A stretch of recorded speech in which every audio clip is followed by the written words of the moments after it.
As fun as it may be to just point our fingers at Electronic Arts for their disgraceful actions with Star Wars Battlefront 2, we also need to point our fingers at the company that has allowed this dumpster fire to occur, and that is Disney. Hopefully some of you will understand right away why the gameplay in the background is relevant to this video topic, because we are going to be getting into that later on. But nonetheless, Star Wars Battlefront 2 came under fire with thousands of articles and videos made on the predatory nature that was Star Wars Battlefront 2's progression system and microtransactions. You had major media companies like Forbes, CNN, BBC, and Fox even reporting on the backlash that EA received. As this controversy continued to rise and EA just made things worse with their sorry excuses on Reddit, which got downvoted to oblivion, Disney intervened. Disney's very own CEO Bob Iger was alarmed by the backlash from fans over Battlefront 2's nasty monetization scheme, which led to Jimmy Pitaro, the head of consumer products and interactive media at Disney, contacting EA and sharing their concerns about the situation. Which we all know how that went. With almost immediately an announcement being made by EA that they were turning off microtransactions.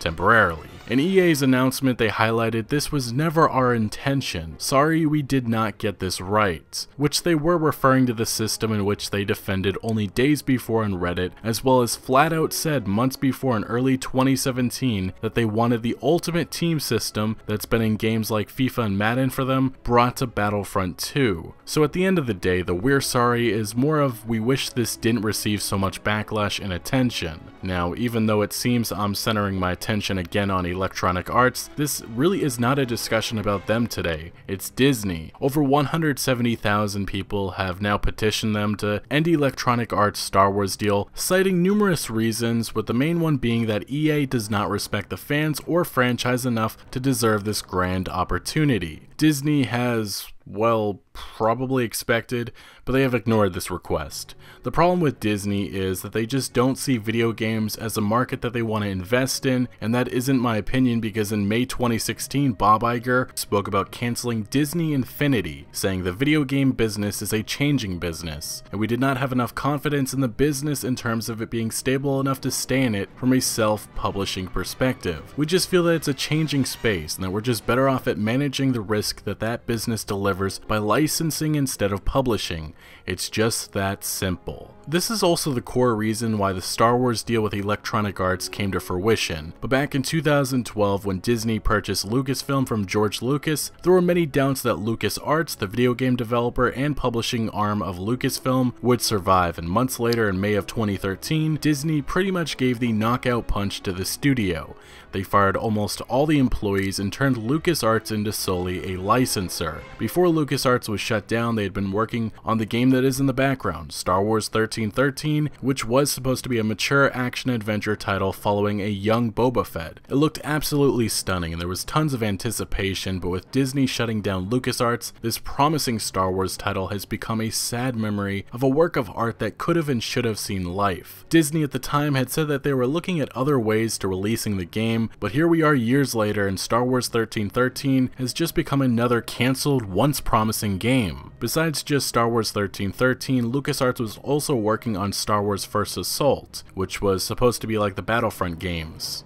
Well, the original Battlefront games. But again, just another casualty to Disney's purchase of Lucasfilm. Unfortunately, I hope you start to see one of the big issues. Disney just doesn't care enough about the video game market. Sure, they love pushing out the mobile free-to-play crap, but when it comes to actual AAA games on the PC or consoles, Disney prefers letting someone else do it for the right cost. When Electronic Arts signed their Star Wars deal with Disney back in 2013, Kotaku wrote an interesting piece that points out maybe why a big company like EA will be the only one making Star Wars games in the foreseeable future, which is scary. The article was titled, "EA buying Star Wars might not be all that bad," and we're going to ignore the headline because, well, we know how this has turned out. But the first and sole reason that this author listed is interesting and true, which is terrifying for the future. It says Disney was never going to break this up. As the owners of Star Wars, Disney was never going to offer the rights off individually to various publishers on a per-game basis. It was only ever going to sign a bulk deal like this, lock somebody in for the long haul. and given the popularity of Star Wars, only a handful of publishers would have been able to afford it, maybe even two, the other being Activision. Would you have preferred that? I mean, ignoring the rest of this article, this one thing is true and still is today. Although I don't really know how this ever would have been a defense for EA's Star Wars deal, but my point is Disney isn't looking to give out this Star Wars license to various game companies with their current attitude at the video game market. So unfortunately, once this deal ends, unless Disney has a change of course, either EA will be re-signed or massive game companies like Activision and maybe even Take-Two Interactive will send their own offers and bids for the license, which doesn't at all sound hopeful. The big problem is the cost, and just having one company is more easier and convenient for Disney,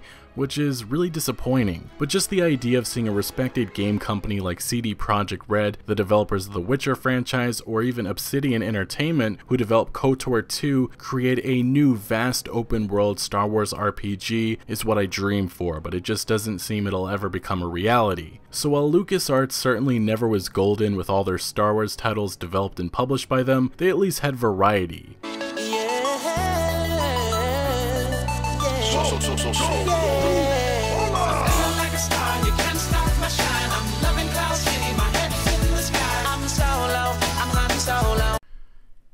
Yeah, some things are just better forgotten. Kinect Star Wars is definitely one of them. But like I said, they were certainly never golden. But they also are the reason why we got Pandemic Studios' Battlefront, BioWare and Obsidian's Knights of the Old Republic titles, and additionally Raven Software's Star Wars Jedi Knight, Jedi Academy. So at this moment in time, I do think Disney is one of the big driving reasons for why we may be waiting a long time to get a Star Wars title that at least feels pro-consumer. They signed one of the most nastiest, controversial, slimy companies to make games for one of their most popular franchises, Star Wars. Truthfully, I almost wish Disney cared for Star Wars games as much as they care about their Star Wars movies, but for now they just don't care about this industry aside from pushing out mobile game crap and letting the two-time back-to-back 2012-2013 blockbuster Worst Company in America award recipient Electronic Arts make AAA Star Wars games. Right now, Disney and EA really have just killed all chances at hope and excitement for Star Wars games moving forward. Down the road, maybe in the 2020s, hopefully that changes, because I think most of us would like to see some story-driven Star Wars games, which clearly we will not be getting from Electronic Arts. Especially with EA's CFO Blake Jorgensen's recent comments on apparently players not being interested in linear games anymore, which is honestly just rubbish. But maybe that's me just being too optimistic, because let's say EA passes on continuing this license once it's up, maybe the cost is too much. With Disney's current view on this industry, we could be looking at again the top bidder, another big publisher like Activision getting a 10-year deal, which I have to believe would be a lot like EA's games as a service and microtransaction driven Star Wars titles. Anyway guys, what do you think about the current state of Star Wars games? Do you think Disney should care more about having unique quality pro-consumer Star Wars games being made? Let me know your thoughts in the comment section below, but thank you for watching. Make sure to smack that like button if you did enjoy this video or found any informative value, and consider subscribing for more videos like this, and I'll see you later.